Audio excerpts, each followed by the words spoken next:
ગાંધીનગર ખાતે 75માં પ્રજાસત્તાક પર્વની ઉજવણી કરવામાં આવી હતી। રાજ્ય સરકારના જમીન સુધારણા વિભાગના કમિશનરે અને ગાંધીનગર મામલતદાર હરેશ પટેલે રામકથા મેદાન ખાતે ધ્વજવંદન કરાવ્યું હતું। તો બીજી તરફ પ્લુટોન કેડર જીઆરડી અને સ્ટુડન્ટ કેડર દ્વારા આયોજિત પરેડ અને વિદ્યાર્થીઓએ રજૂ કરેલા સાંસ્કૃતિક કાર્યક્રમ આકર્ષણના કેન્દ્રો બન્યા હતા। આ કાર્યક્રમમાં દેશભક્તિના ગીતો સાથે કાર્યક્રમનું આયોજન કરવામાં આવ્યું હતું। તો બીજી તરફ રાષ્ટ્રગાન બાદ વિવિધ શાળાના બાળકો તેમજ સરકારના अधिकारियों प्रशिस्त पत्र एनायत करवामां आव्या हता।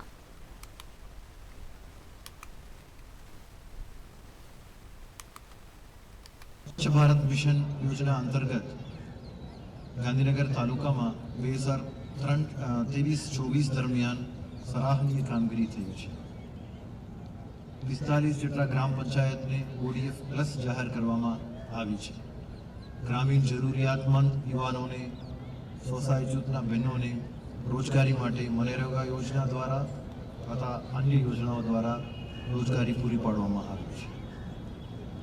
इस रीते विविध प्रकारना इंफ्रास्ट्रक्चरना कामों, लोक सुखाकारीना कामों, जन सुविधाना कामों, सोशियल इंफ्रास्ट्रक्चरना कामों गांधीनगर में सतत चाली रह्यु छे। मेट्रो पण टूंक समय में गांधीनगर में આવી પહોંચવાના છે।